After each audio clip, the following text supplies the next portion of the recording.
नमस्कार दोस्तों, स्वागत है आपका मेरे चैनल गृहलक्ष्मी में। आज मैं आपको बताने वाली हूँ बुद्ध पूर्णिमा 2023। बुद्ध पूर्णिमा पर बन रहे हैं कुछ खास संजोग, तिथि, योग और पूजा का शुभ मुहूर्त। बुद्ध पूर्णिमा, जिसे वैशाख पूर्णिमा के नाम से भी जाना जाता है, दुनिया भर में बौद्ध धर्म के अनुयायियों के लिए सबसे महत्वपूर्ण त्योहार है। यह शुभ दिन बौद्ध धर्म के संस्थापक गौतम बुद्ध के जन्म, ज्ञान और मृत्यु का प्रतीक है और बौद्ध संप्रदायों द्वारा बहुत उत्साह के साथ मनाया जाता है। ऐसा कहा जाता है कि गौतम बुद्ध के जीवन की तीनों महत्वपूर्ण घटनाएं, उनका जन्म, ज्ञान और मोक्ष, वर्ष के एक ही दिन आते हैं। इस घटना के कारण बौद्ध धर्म में इस दिन का अत्यधिक महत्व है। साल 2023 में बुद्ध पूर्णिमा 5 मई शुक्रवार को मनाई जाएगी। ये बुद्ध पूर्णिमा बेहद खास होगी क्योंकि इस बुद्ध पूर्णिमा पर चंद्र ग्रहण लग रहा है। साथ ही ग्रह नक्षत्रों का भी अजब संजोग बन रहा है। आइए जानते हैं बुद्ध पूर्णिमा की तिथि और शुभ मुहूर्त।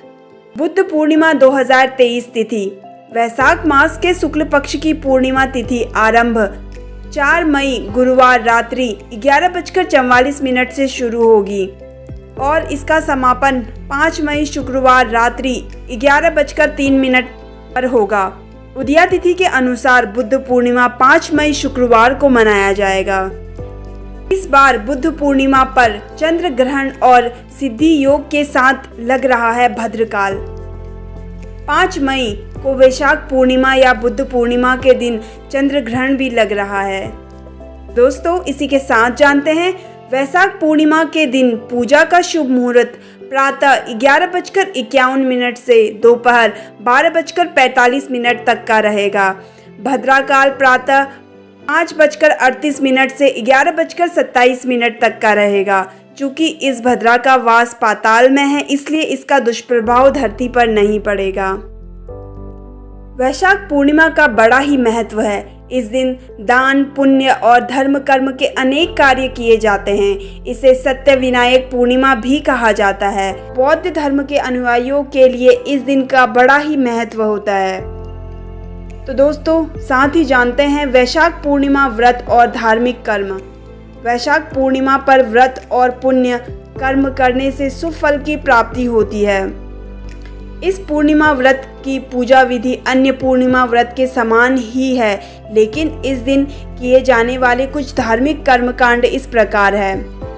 वैशाख पूर्णिमा के दिन प्रातःकाल सूर्योदय से पूर्व किसी पवित्र नदी, जलाशय, कुआं या बावड़ी में स्नान करना चाहिए। स्नान के बाद सूर्य मंत्र का उच्चारण करते हुए सूर्य देव को अर्घ्य देना चाहिए।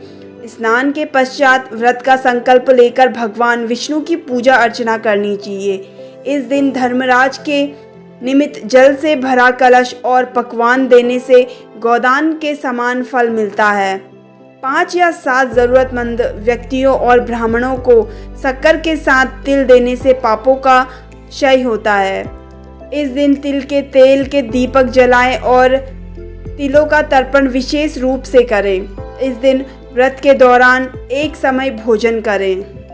तो दोस्तों, इसी के साथ जानते हैं वैशाख पूर्णिमा का महत्व। वैशाख पूर्णिमा पर धर्मराज की पूजा करने का विधान है, इसलिए इस व्रत के प्रभाव से अकाल मृत्यु का भय नहीं रहता। मान्यता है कि भगवान श्री कृष्ण के बचपन के साथी सुदामा जब द्वारिका उनके पास मिलने पहुँचे थे, तो भगवान श्री कृष्ण ने उन्हें सत्य विनायक पूर्णिमा व्रत का विधान बताया। इसी व्रत के प्रभाव से सुदामा की सारी दरिद्रता दूर हो गई थी। तो दोस्तों, कैसी लगी आपको मेरी ये जानकारी? कमेंट करके ज़रूर बताइए और अगर आप मेरे चैनल पर नए हैं तो मेरे चैनल को सब्सक्राइब कर लीजिए। धन्यवाद।